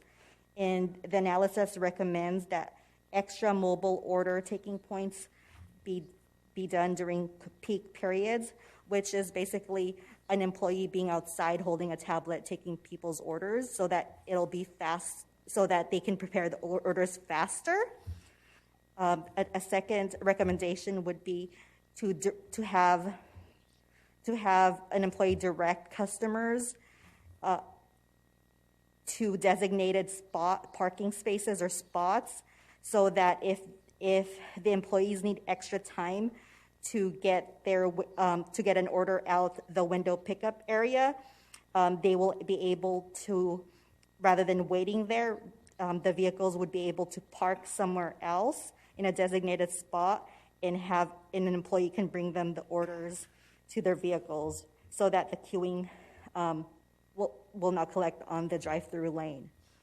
And the third recommendation is to have an employee during peak hours, to have an employee outside managing the circulation, so that spaces would not be blocked by queuing vehicles, and also so that vehicles will not be stopped in front of the neighboring restaurant buildings.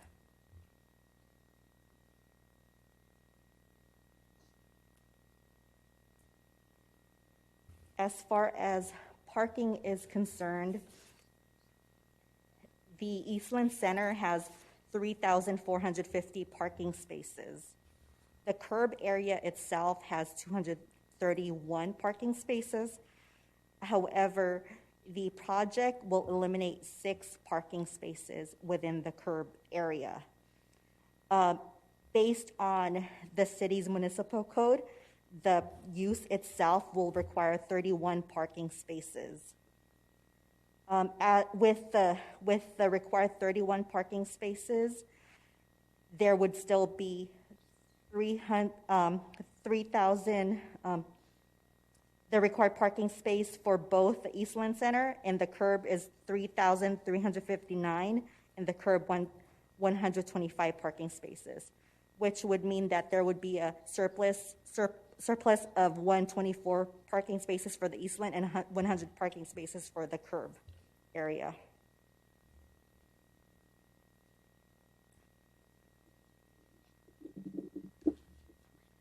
On the projector right now is the proposed elevation. The height of the building, as measured from the highest point to the lowest grade, would be at the area where they're calling the Jollibee Tower on the site on the set of plans, but it's at 25 feet 5 inches, but the building itself would be 20 feet 2 inches, and that's measured from lowest point to the top of the parapet.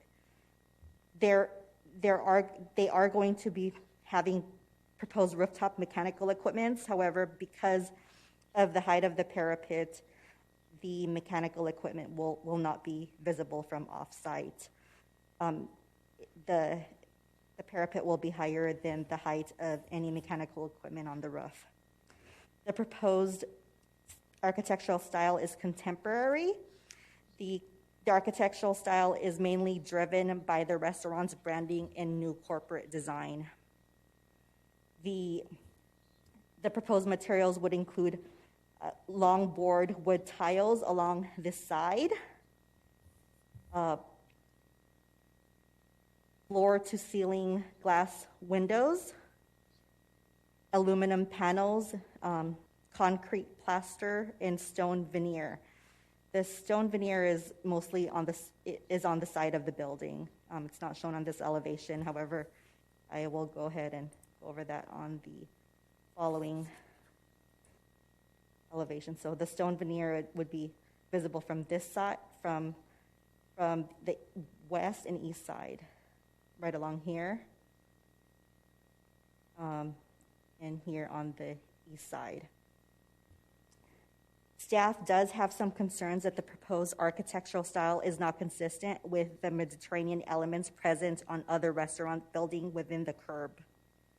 At the very least, staff is recommending and has included a condition requiring the stone veneer be continued along the rear elevation so that it's shown right along here as well, and also to change the colors of the color of the building wall so that it more closely matches the colors of the other buildings. The other buildings are a brownish tone, and the proposed building here is gray. Here are photographs of the site. The first photograph furthest to the left, the top left, is taken from the street on East Garvey Avenue North. And this is the existing Korean barbecue restaurant building. This used to be a Romano's Macaroni Grill before it became the Korean barbecue. No, it was Carino's. It wasn't Macaroni Grill. It wasn't? It was Carino's. Oh, I'm sorry, Johnny Carino's. It's an Italian. It was an Italian restaurant. I'm sorry, Macaroni Grill's on the lakes. Yes, it was Johnny Carino's. Thank you for that. And the other restaurant buildings are, this is Chipotle right here, and this is also taken from where East Garvey Avenue meets Eastland Center Drive. And this photograph on the middle top is of the parking lot with the buildings on the background. Little closer look of at the buildings on the photograph to the right. Chipotle, Ono's Hawaiian Barbecue, and there in this building is I believe Islands. Yes. And I went through the original precise plan application that was approved by the City Council in 2003. And it does indicate that initially when this project was initially proposed and reviewed by the first Planning Commission, then City Council, the existing or the proposed buildings also followed each of the restaurants' corporate look. So the Johnny Carino's was served Italian food, so they were more like an Italian Renaissance style. And there was Ono Hawaiian barbecue, and also islands followed more of a Pacific style in colors. And I believe Chipotle used to be Panda Express. Oh, no, there was a Pickup Sticks. Pickup Sticks, yes. Pickup Sticks. It was a Chinese restaurant, Americanized Chinese restaurant, fast food, that also followed the same corporate design.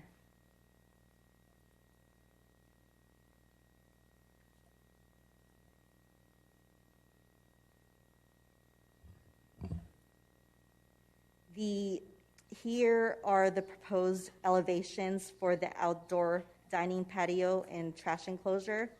The outdoor dining patio would be approximately 9 feet tall, and it would have a similar flat roof style and have a metal post. The proposed trash enclosure, if I go back to the site plan, it would be located right along here near the east side of the property, right next to the existing trash enclosure. It is about 9 feet tall and would also be consistent with the design of the trash enclosure that's already on site. With this, staff recommends that the Planning Commission adopt the, resolutions numbers 20-6060 through 20-6062, which approves the precise plan, conditional use permit, and administrative use permit. If the Planning Commission has any questions, I'm available to answer. Okay. Thank you, Joanne. Does any commissioners have questions for Joanne?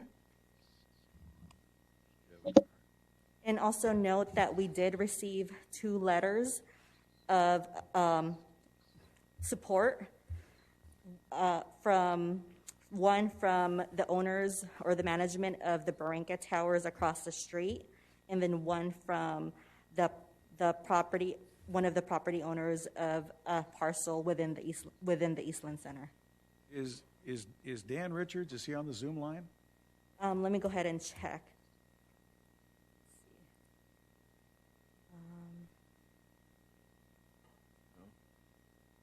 Anybody on the line? I don't see his name on the line.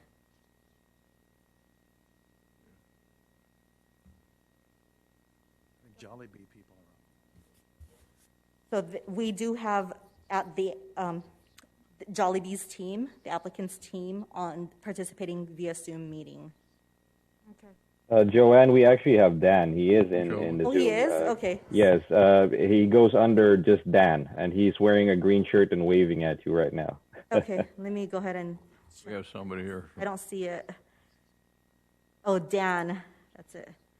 Right here. Yeah, it looks like he is on the line, but he's muted. Let me ask him to Okay. unmute himself. I think, let me open up the public hearing, and the applicant, is this the applicant? Nina Yes. is here. Madam Chair, members of the Planning Commission, members of staff, good evening. My name is Nina Ray with RSI Group, 3187 Airway Avenue, Costa Mesa, representing Jollibee. We have reviewed all the conditions of approval and are agreeing with the conditions unless the Planning Commission likes the building as presented and eliminates the conditions about ripping the stone and changing the colors. If that's a deal breaker, we will take that condition also. And just as a background, Jollibee Corporate has about 44 stores in the United States. And in 2019, they have opened their Northern America headquarters here in West Covina also, right across the street from the proposed project. I have a few team members that are on the line through Zoom. So I just like to introduce them in case we need their input. I have GB Akeb and Johnny Francisco, who's the planning and design team from Jollibee. We also have Joseph Doney, who's the real estate person. We have Hunter Starkey from Kimley Horn, who's the civil engineer, Anna Valgas, and Ariel from Chipman Design. So if you guys have any questions that I can answer, if not, I can bring any of my team members to answer the questions you guys may have. And I would like to thank the staff for all their due diligence and all their support during the time we have filed for the application till being here tonight. And I think we are not agenda item 6, we are agenda item 7. You are correct. Thank you. I have a question for you, if I may. So if you had your druthers, you would like this to be approved as presented? As presented, if we had a choice. But if it's a deal breaker, then we will take the condition as noted in, I think it's 5J. We sent Joanne a message. We condition lost J, audio yeah. on the Zoom.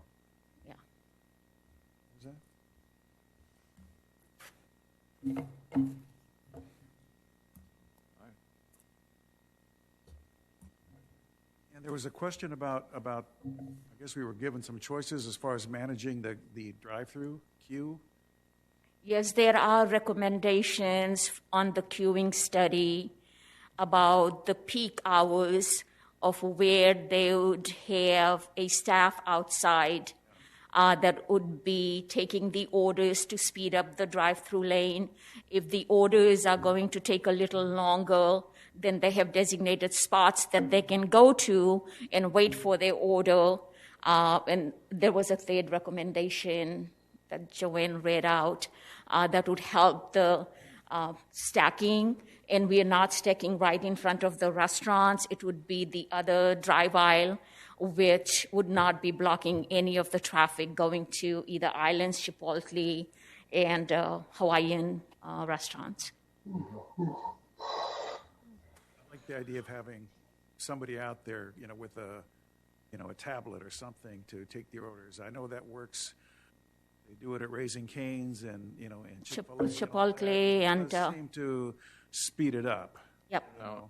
Even Chick-fil-A, those drive-thrus use it, and those are the recommendations from our traffic consultant. So, yeah, of course, they've got like 24 or 28 cars in the queue sometimes. So I think you only got up to 9. So, but I think the idea is to keep it off from interfering with the other.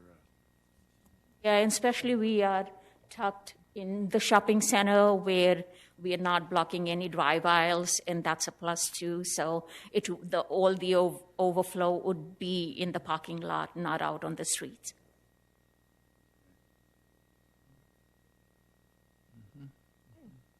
Thank you. And do we have anyone else on questions for the other applicants that's on Zoom right now?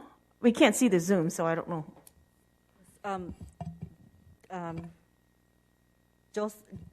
Joseph, would you like to add anything?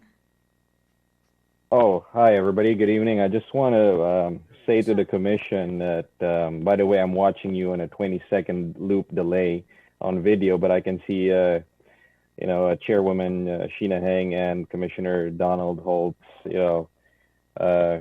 Commissioner Greg, Glenn, and Commissioner Herb Redholz. I just want to say, first of all, thank you. It was almost more than a year ago when I was standing in front of you, and all of you granted us graciously that sign on top of the building. And I want to thank you, and I want to say that we are here again to fulfill a promise that we made to you last year. That when you asked me personally, Joseph, is Jollibee going to bring a actual store with fried chicken in West Covina besides the one that already exists at Amar and further away? So we and Azusa. So we said, yes, we will try our best to get one as close as possible. And we were lucky enough with the help of Mr. Dan Richards to find this property that's literally in front of the current headquarters. And we believe this will bring vibrancy to the center. And we hope to address all the commissioners' concerns. And we will also like to thank the planning staff and their recommendation.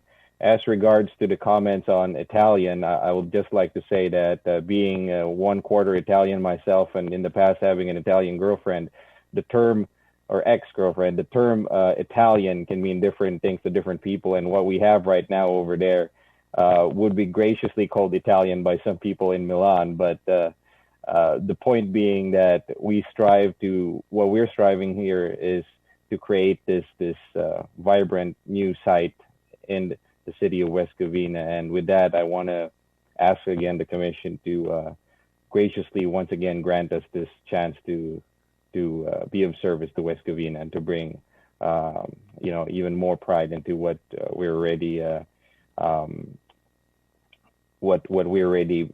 bringing in to the city. So thank you again. And if you have any questions, we have both our technical teams on standby as well as myself and other members of our team. Couldn't get much closer than headquarters. Great site. Okay, thank you. Anyone else? Questions for applicant? For staff. Commissioner Kennedy has a question for staff. Yeah, why is the color gray a big deal? If that's their corporate colors, why is that an issue? If that was the McDonald's, they'd want their yellow, or if there was a Jack in the Box, they'd want their red. I don't understand unless it's Mr. Richards, the owner of the property, has an issue with it. I don't see why it would be an issue. It's not a big issue for staff. The Planning Commission may remove that condition of approval if the Planning Commission desires. It would just kind of bridge the proposed building with the existing design. But staff is okay with the current design as well, if the Planning Commission is okay with removing that condition. I think what staff is trying to do, what Joanne and the staff is trying to do, is bring us to the current and existing condition of that plaza. And it does have somewhat of a theme, like I'm not quite sure if it's Italian or what, but there are brick buildings and what have you. So we want to bridge that and incorporate and make that area somewhat look similar if we can. So Is Dan Richards, can you hear me? I can, barely. How you been? Good to see you. Thank you. Thank you so much. I can't see you, though. That's all right. I can see you now. So what is your thoughts on the color and all that we're talking about on that condition J, which would require the color to be changed on the building? I have some pretty strong feelings about it, actually.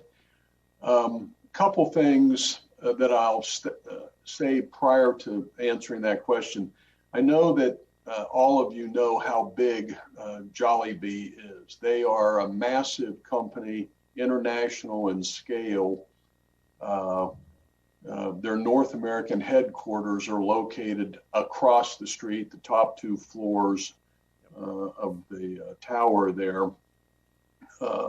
I have, over my career, thousands of tenants, and very seldom do I work with anybody that I've found to be more professional, straightforward, honest, beyond a measure, accommodating. They're terrific people. And I say that I've had a lot of tenants. The curve, Joanne had mentioned previously in the staff report, and I appreciate her doing that because it's really the essence of your question and how I want to answer it. When we, because I've developed a number of restaurant row kind of projects, and this being one of them. And one of the things that makes them successful is the uniqueness of a corporate brand. And although, I mean, we have 3 currently, very distinct, very different types of architecture. Islands, of course, has their island look, wood, palm fronds, the very islandy look. Chipotle and Ono are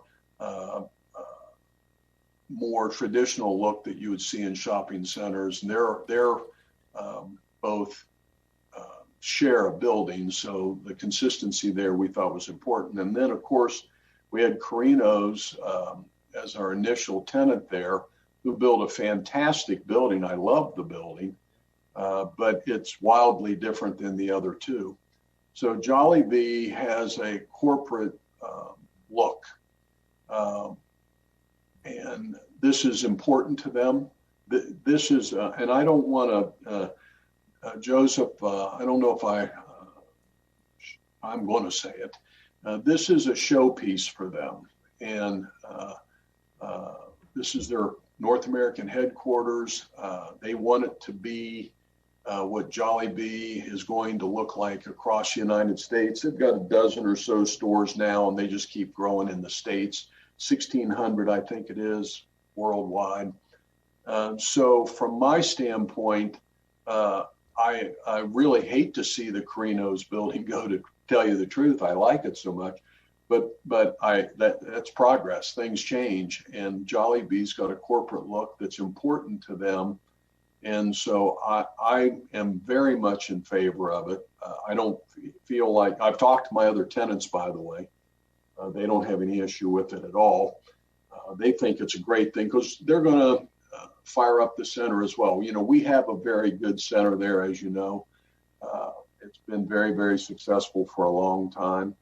And we have plenty of parking. There's no issues with that. They're expanding the trash enclosures, which is a good thing. We need that done. So from my standpoint, I am enthusiastic about the look.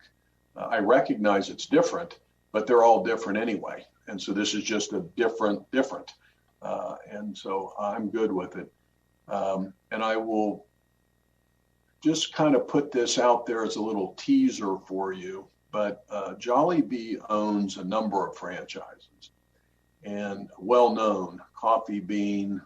What's the burger one, Joseph? Smash Burger? Smash Burger, yeah. And Coffee Bean, and they have a bakery. And on a long-term basis, it wouldn't surprise me to see Jollibee occupying other space within our center. They are the real deal. They're exactly, they have obviously a huge Filipino following, but they have a big following in general. And so the community is going to support it. It'll be a pretty popular restaurant. So I'm hopeful you will allow them to build their corporate identity in what they believe to be their corporate show palace.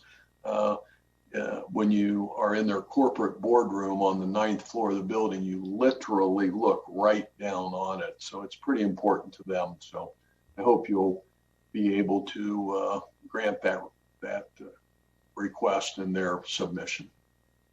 That's a long answer to your question, but I wanted to make sure you got the full flavor of how I feel about it. I appreciate it. They're awesome.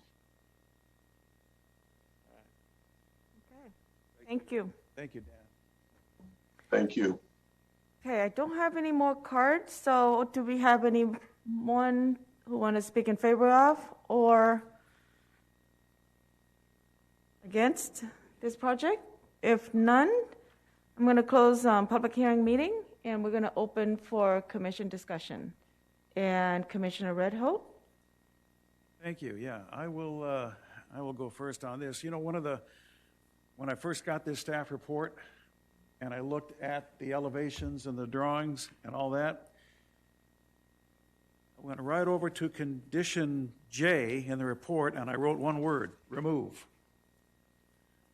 Because in the report, the proposed building is contemporary in style, and that says it all. I remember this curved shopping center predates my first appearance on the Planning Commission by 2 years. I came out here in 2005. But I remember in 2003 speaking to the commission and the council very much in favor of the curve. I'm happy to see Dan Richards is still the owner of that property because he delivered on what he said he was going to deliver. And I don't think it makes sense to hold this particular applicant, Jollibee, and expect them to build or change their look to match something that's been there for 18, 19 years. And he makes a valid point that this is going to be a showpiece for them. And I looked at that and I love it. I just don't see any reason to alter the color or require the stone to go around. I just don't think it's necessary. And I like it just the way it is. I would approve it in a heartbeat and remove condition J. Go ahead, Commissioner Red. Oh. Yeah, when we were at the grand opening, I remember talking to some of the officers, and one of the things they said is they want to get a showcase store as close as possible to showcase the business off. And I've been kind of wondering lately, what's taken them so long? Well, they're shrewder than I am because they waited and got an ideal place right across the street. And it's corporate, and I approve it. I see nothing wrong with it. Are you in favor of what I suggested? Oh, yeah, I think so. Commissioner Kennedy? I do concur. I predate you, Herb. I remember when it was an upper parking lot for the makeup. Yeah, I remember that too. So I feel the same way you do. There's no sense of changing the color. That's your corporate colors, baby. That's it. I ain't changing for nobody. So I totally agree with you, Herb. I actually understand fellow commissioners, and I also understand that that particular area, it was built to kind of like interlink and all the shopping center to somewhat like to be looking similar. But I also understand staff point of view to try to keep that continue going. But at the same time, we also need to recognize that this design looks different from the existing building in that particular cul-de-sac or that particular shopping center. So I guess if I don't know if Greg, Commissioner Hokes has any things to add. If not, we can go. Yeah. Go ahead. Yes, I do. I finally have a reason to speak, and hope I can be heard clearly since I'm on Zoom. I kind of just want to reiterate what Commissioner Ritholtz said about Condition J. I just flatly don't want to see that in the resolution. I want to see that removed. I just do strongly believe that this is an issue of addressing or understanding that this really is going to be a great showpiece for Jollibee, and it's going to really reflect well for them to make a good showing of this development in the image that they've presented in their proposal. I'm just flatly in favor of removing Condition J.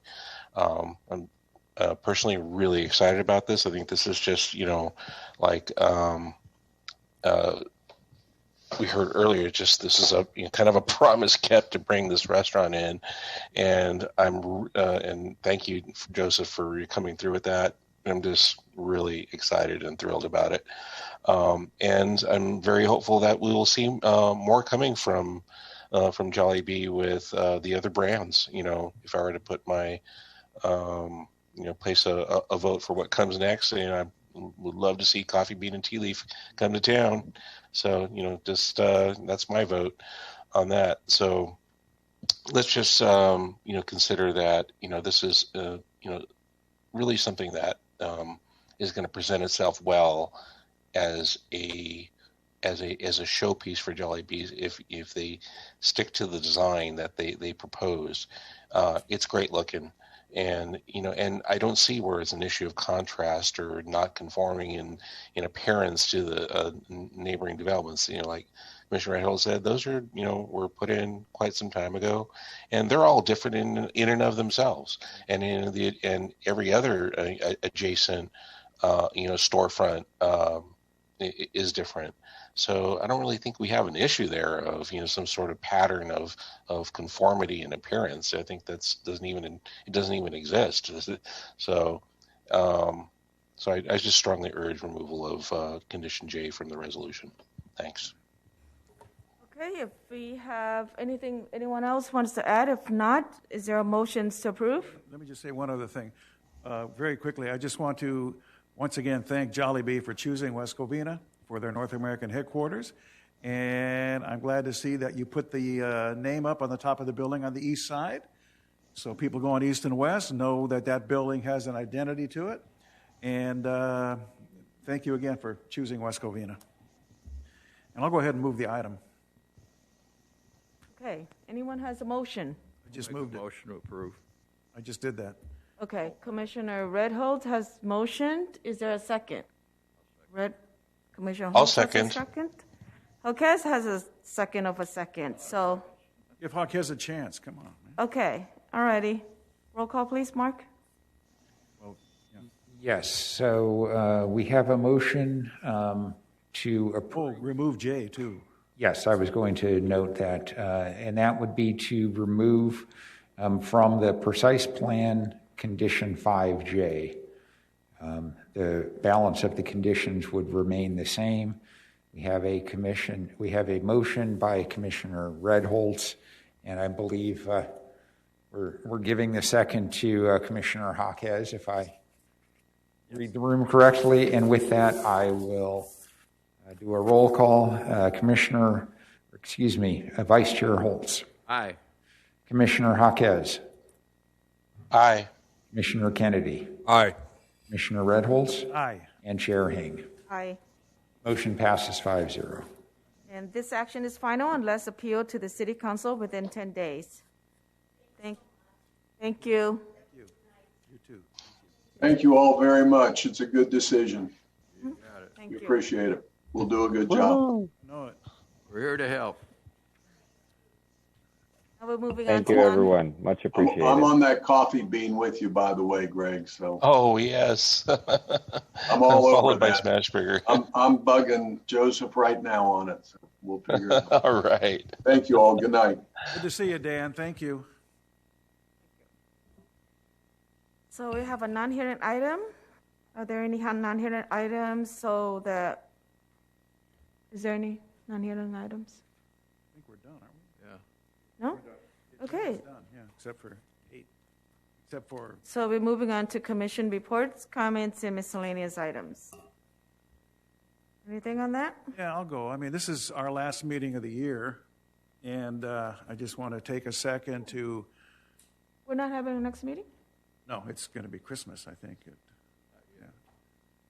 Unlike Thanksgiving, we ain't going to meet on the Tuesday, I don't think. That is correct. The December 22nd meeting canceled. will be canceled. So I just want to take this opportunity to thank staff for, this is a tough year, needless to say, for a lot of reasons, but I just want to thank the staff for doing a great job. You guys are always there. When I call, I get my questions answered, and it's a pleasure to work with this staff. And, you guys deal with the public well, and, I think we're lucky to have this staff here. So I appreciate that. And I also want to thank my fellow commissioners for, doing the work, reading the reports and doing what they have to do to, reach a decision. We always don't agree, and that's what makes a good commission. We're not up here to be, yes people. So I appreciate that all the work that's being done.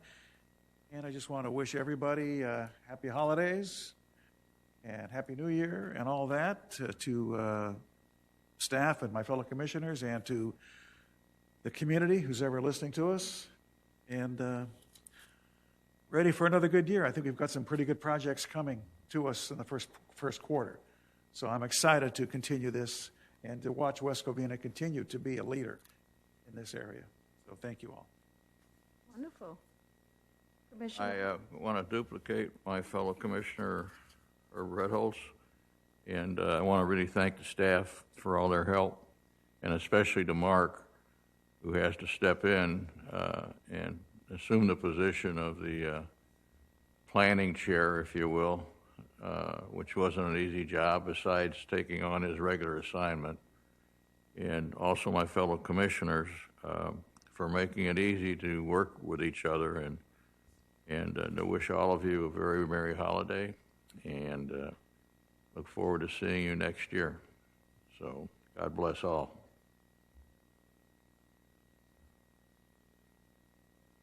Other commissioners' comments? I also want to say thank you. I want to wish everybody a Merry Christmas and a Happy New Year's. This is most likely my last meeting. So thank you for everything. I've been a commissioner, I think, for 15 years, and it's actually time to move on, and I wish everybody the best of luck. Thank you. Thank you. I also like to take the time to thank Mark for stepping in. It must have been tough, and there's quite a few transitions within the last year or so. And Joanne, who's been sticking around with us when there are a lot of changes within the last year or so. And all the staff who's not here tonight, so thank you so much. I miss Lydia, who used to sit back here, but due to COVID, she's still with us, but upstairs somewhere. I also like to thank all the commissioners that are here, and that this is a volunteer position, pretty much, appointed by our city councils to, to work with their items and also to serve our community. I really love to thank everyone and all the residents, all the fellow commissioners who serve with us. And this is a difficult year. We went from having regular session meetings to learn how to work with Zoom. And I'm not sure if we're coming back, we're going to be doing Zoom, because even today, we're not sure if we're in a regular meeting or we're going to go Zoom. So everyone stay safe, have a happy holiday, and wear your mask to protect everybody.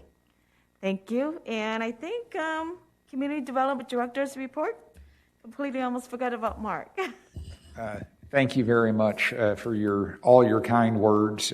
We enjoy working with commissioners as well, and I will give a big thank you to Joanne. She's done a fabulous job in the 5 or 6 months that I've been in this role, so I really want to thank her.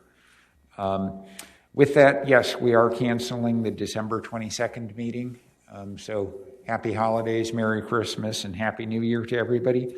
So the next Planning Commission meeting will be on January 12th. At this point, we only have one item, and that is a non-hearing item dealing with wireless telecommunication facilities. So kind of a continuation of the discussion that we've had over the last several months. And that concludes my report for this evening. And any city council actions? Nothing which is relative to the Planning Commission items, but if there are questions that commissioners have, I'd be happy to answer them. Well, you know what? At the council meeting, the people from Envision Toyota showed their proposed new dealership there. And is that been submitted? Are we ever going to? When's that going to come to us, do you think? It has not yet been officially submitted. At least as of last week, unless... It hasn't been submitted. So we don't know when it's going to come to us then. That is correct. You are correct, Commissioner Redholz. It's a very exciting design. They've really paid a lot of attention to detail, and we're all very excited for the project to come in, but nothing submitted yet. Thank you. And since there's no further business to consider, this meeting's adjourned.